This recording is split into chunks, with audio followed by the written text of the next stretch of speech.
Well, thank you and good morning. I put that in my mouth because I really am kind of a hayseed. And Steve, I seen you Monday. it's good you're here again. And you know, I just grew up out of this Iowa soil like a lot of the rest of you did.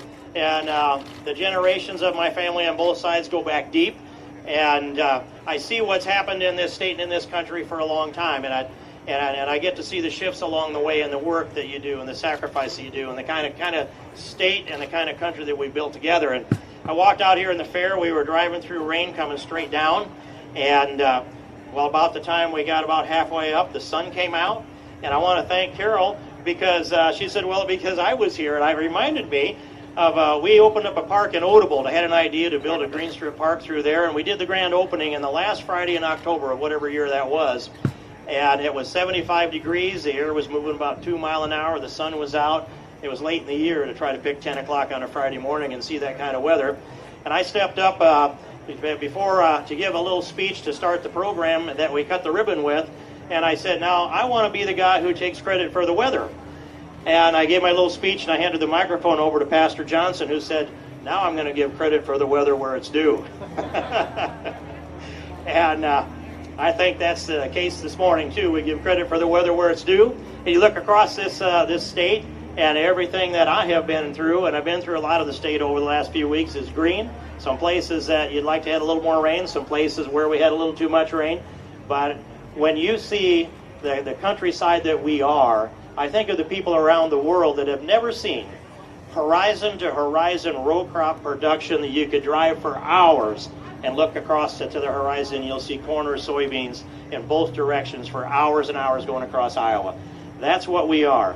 I remember looking down at the, being there being there in Israel and looking at the valley. The River Jordan is deep and wide, hallelujah, milk and honey on the other side. And I thought before I got there, I'm going to see this vast area of the valley that's wide and broad and rich and deep. And when I got done looking at it, I concluded it averaged about 1/8 of a mile wide. A lot of it's irrigated.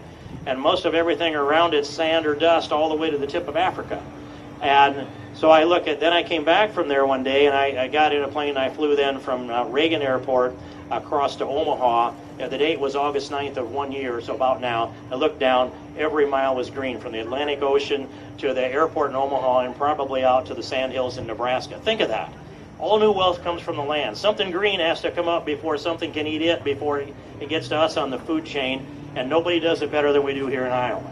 I mean, I'm really quite proud of what you've accomplished. And maybe I'll circle around to that in a little bit. But I wanted to talk a little bit, too, about the direction of this country. And, boy, if we could be the ones that just directed America out of here with the values that we have, this country would be far greater than it is today.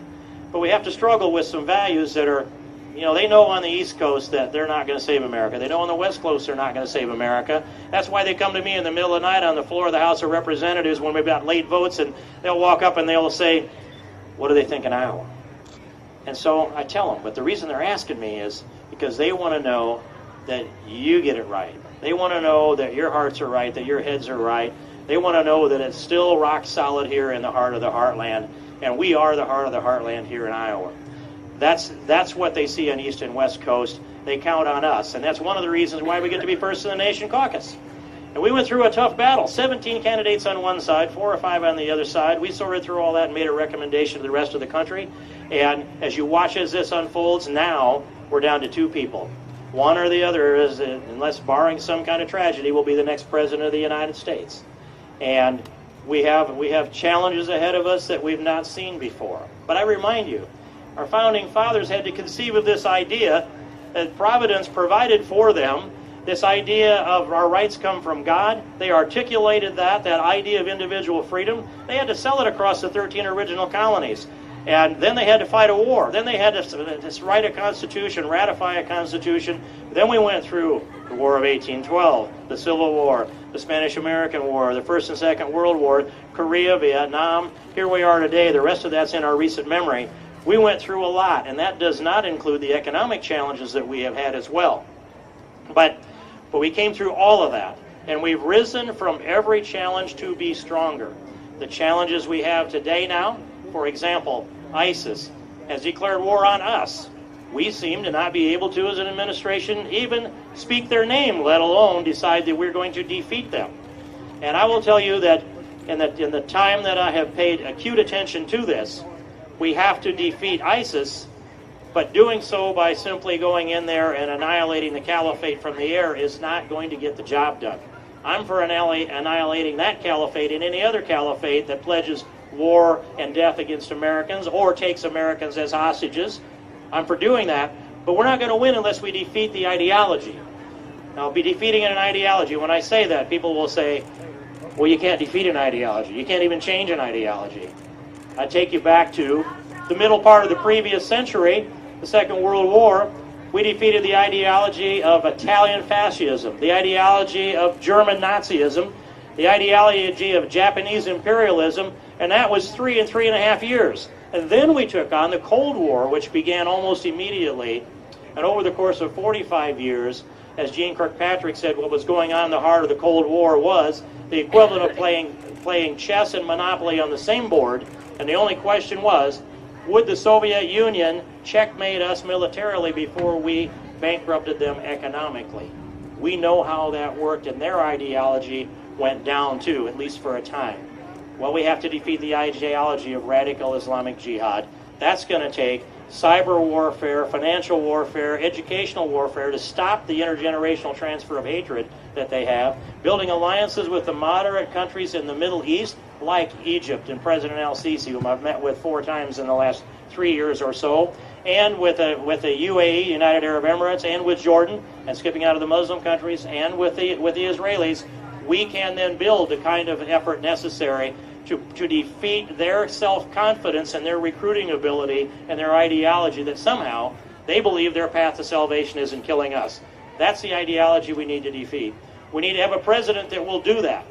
And I'm encouraged by some of the things that I have seen emerge during this campaign. I went to Cleveland to the convention. Hats off to Cleveland. If anybody's listening from Cleveland, you did a great job welcoming Republicans there. I didn't expect it, but you were terrific.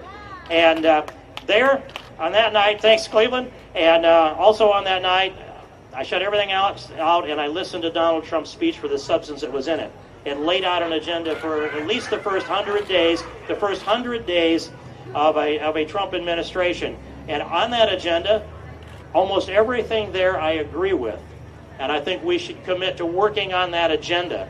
And I have said I'm working with people that are close to Donald Trump, whom I can bond with and do business with.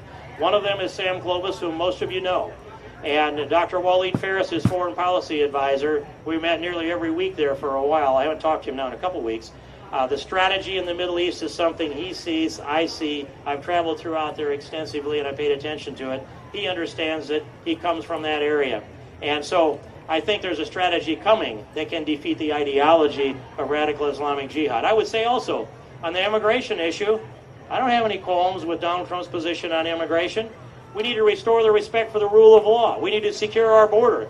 The most effective way we can do that is build a wall on the southern border. I'd add to that, first build a fence near the border, then go up about 100 feet, build a wall, then go another 100 feet and build a fence. Then you end up with 2 no man's lands there that you can enforce the law easily within and patrol and put the sensors on there. We're spending $6.7 million a mile for every 2,000 miles of the southern border. 6.7, we're getting maybe 25% effectiveness out of that border. And instead, for example, we're finishing up 4-lane Highway 20. Finally, after a long effort of, more than 20 years on my part, we're going to get her done. I like to get her done.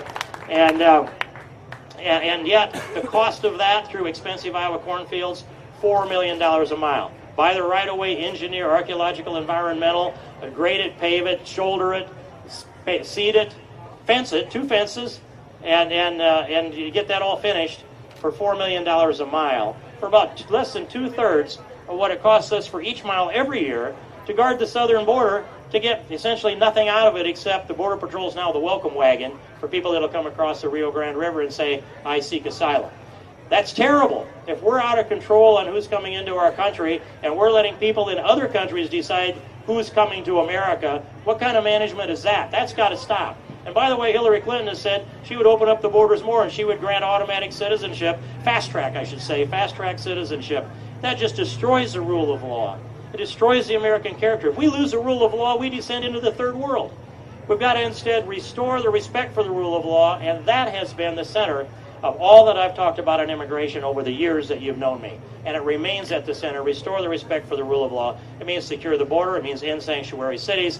It means when we encounter people who are unlawfully in America, then we need to apply the law to them so that they can wake up where they are legal. And then they can start the legal process again if they choose. But I want them to embrace America. And so we are this great country. And so we've got our foreign policy challenge. We've got our immigration challenge. We've got our economy challenge. And the economy challenge really is this. President Obama has presided over the flattest non-recovery in the history of any president of the United States. Whether that number is 1.5 or 1.3% growth, we need to get it dialed up to about 3.6 and hold it there. Other presidents have seen that kind of growth. He's not. Why not? Because no matter how much you raise taxes, no matter how much you grow government, no matter how much you raise our national debt up to $19.4 trillion today, and no matter how many mountains of regulations, I think if you bail them all up, all our regulations up since Obama, you could replace each one of these straw bales all the way around here. That's how much regulation has been piled on top of us, and still the resilience of Iowans and the resilience of Americans has been demonstrated over and over again. That's why, at least we're growing a little bit, and why we haven't gone completely into the tank. Think what happens when we unleash this American spirit, this Iowa spirit, when we let capital get a return investment on it. What happens when regulations get a moratorium and frozen in place, which I understand either has been or will be announced? Mike Pence did that in Indiana as he came in as governor. He signed a moratorium on new regulations. And if I go anywhere and hear anything, I always hear about regulations. And by the way, the nomination of Mike Pence as Vice President of the United States, that is a terrific decision. And Mike and I served in Congress for, I didn't check the records, 8 or 10 years. We sat elbow to elbow on the Judiciary Committee. We fought the constitutional wars. We fought the cultural wars. We fought those dynamic things that come through there. It's the most polarized committee on the Hill. And Mike's relationships with the hardcore people on the left are strong because they know that he has a terrific heart. And they're good, and the relationships are good with the solid people on the right because they know that he is not only a committed fiscal conservative, he's a committed social conservative that has within his heart, he's pro-life, he's pro-marriage, he's pro-constitution, he's pro-family. He lives it, he loves it, he has a good heart, and he's got a good head, and I know him deeply, and he's a close personal friend whom I communicate with on a semi-regular basis throughout the years that he's been governor of Indiana. And I said of Mike Pence that, that this is several years ago, I said, I will support Mike Pence for any office for which he endeavors, up to but not including Pope, because he's a committed evangelical. And I thought, well, that's a place to stop. I could say the complete superlatives about Mike Pence. Then I learned that he was an altar boy growing up, and he changed his denomination.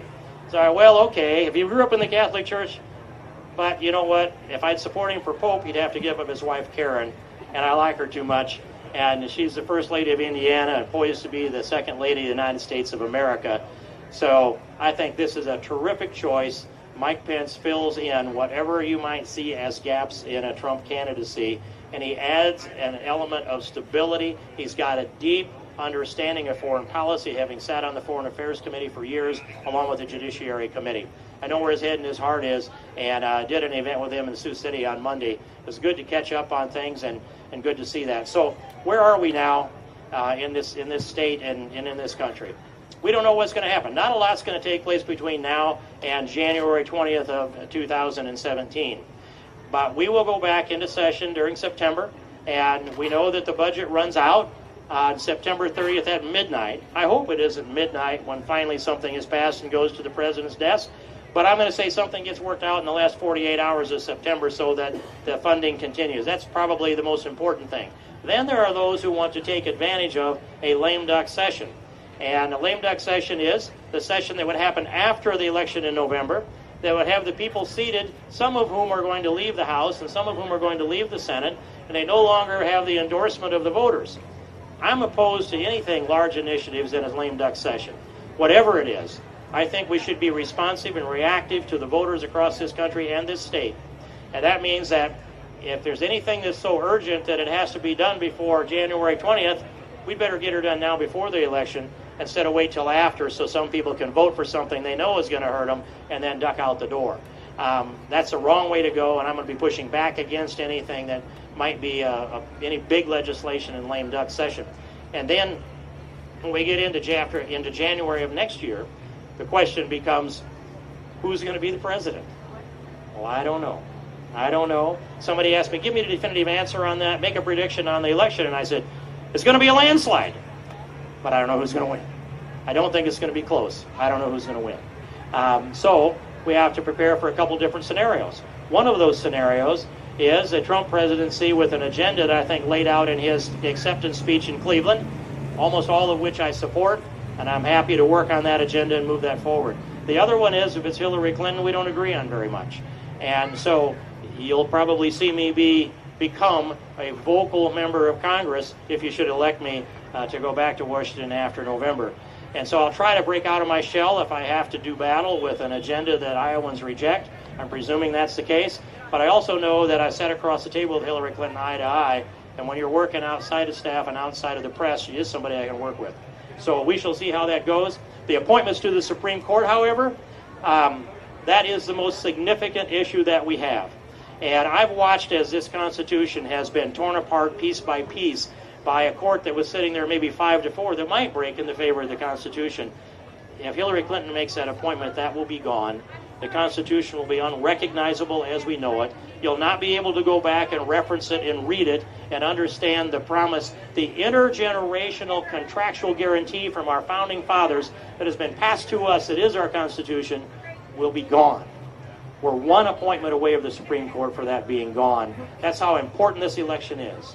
And if you can't bring yourself forward to make a decision on whether you want to vote for one or the other candidates, I'd ask you, come back to this Constitution and think about the supreme law of the land, how it's anchored us together, how it's built us as a nation, the unchallenged greatest nation in the world, and how refurbishing the pillars of American exceptionalism is our essential duty so that we can pass on to our children and grandchildren, each succeeding generation, the joys and the benefits of the lives that we have here. And so I'm going to close with this little image that popped into my head a little over a week ago. We're on the road early in the morning, and as we drove along, the sun came up over the corn, and I looked out across there, and I've gotten to meet a lot of wonderful people all over Iowa in the years that I've had the privilege of representing you. And I also have been to some of the worst places in the world, and I try to go there to the worst places. I want to see the contrast because it helps understand how great we have it here and the breadth of the spectrum of the different levels of civilization and prosperity and culture and religion that cover this planet. 7 billion people on this planet, 7 billion. And aside from a few that live here in Iowa, 3 million or so, aside from a few people that live out here around the fringes of Iowa, still in the heart of the heartland, this is what occurred to me. I could say to those roughly 7 billion people, put up a map of Iowa. I say better yet, put up a map of the 4th Congressional District, but put up a map of Iowa, stand back and throw a dart into that map. Wherever that map sticks, or wherever that dart sticks in that map, move your family there. You will be happier, you will be better off, your children and each succeeding generation will be better off if you do that. That's what you've built here in Iowa. It's precious. It's worth defending. It's worth fighting for if we have to. But let's do it in the voting box. That's what the Founding Fathers designed for us. Thank you very much. God bless you all. I appreciate your attention today.